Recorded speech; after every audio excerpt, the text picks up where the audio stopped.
Let's get to the questions you guys sent in this week. All right, first question comes from my man Zane Bando. Will Jones get the money he deserves, or will the UFC give up hope and refuse to negotiate? So I think it's going to fall somewhere in the middle, and that's not a cop-out answer. That's just, I think Jones has the leverage as a superstar to maybe slide the UFC a little bit towards the middle. If we've seen anything from what history has told us, the UFC is very stubborn when it comes to negotiations. I feel like a lot of fighters don't want to poke the bear, so to speak. They would rather just, kind of accept what the UFC gives them, or maybe negotiate a little bit. But Jones seems like he's all in. I think we're going to have some sort of middle ground here that's reached, and probably a year from now, we'll be reflecting on the fight that was Jon Jones versus Francis Ngannou. Question comes from @York01742920. Does Poirier win the trilogy? Maybe it's recency bias, and maybe it's just because the last image I have of Conor McGregor is him keeling over backwards and falling against the cage. But I do think Dustin Poirier will win again. And I'll tell you why. I think a lot of the people that are picking Conor in this trilogy fight are tacking it up to the fact that he can go back to the drawing board. He can improve his leg kick defense. He can work on other things. He can, it's his first time in the cage, blah, blah, blah, which is all fine and good. More power to him. I do believe that he's going to get better from this.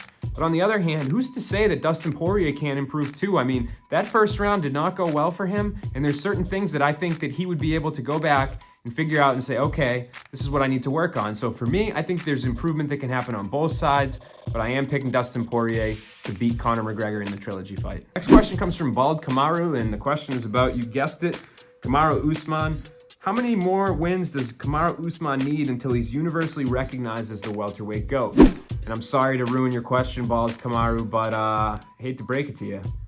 Nobody's ever going to agree on the GOAT debate. It's going to be something that goes down forever and ever. But just in my opinion, what does he need to do? I think he needs to tie George St. Pierre's streak. He needs to win 9 title defenses successfully. And I'll tell you, I don't think he needs to break it, because I think there is justified recency bias when it comes to MMA, well, all sports really. I mean, I think the guys nowadays are playing at a higher level in the NBA than they were 20 years ago. Same thing with MMA. So I think if Kamaru ties, I would give him the edge. If he breaks George St. Pierre's record, I would definitively say there's no question in my mind he's the GOAT welterweight. Next question for Michael Scarn. Appreciate the Office reference there.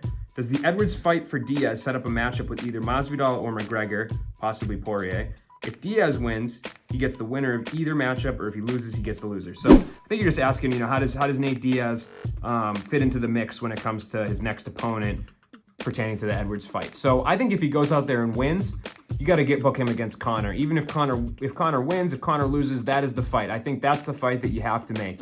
And should he say he wins and then he beats Conor, then you can start talking about Poirier. The Masvidal fight, I think that's something that, should probably be backburnered for now. I didn't think that rematch needed to be booked in the first place, so I definitely don't think that it needs to be booked now. So my preference would be, really, regardless of the scenario that occurs, I want Diaz-McGregor. That's the fight to make. Next question comes from CW Chris Wilson 02.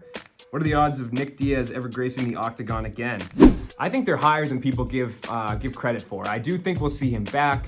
I think there is always going to be interest in Nick Diaz until he steps in that cage. One more time, even if it's sad. I mean, this is MMA that we watched, right? We saw Chuck Liddell and Tito Ortiz fight like 15 years past their prime. So the fact that Nick Diaz has dipped in and out of MMA sporadically, I know he's been out forever, but this is mixed martial arts. When people need money, when they see an opportunity, when they think they have it again, what do? They come back and they fight. So I think we'll see him again.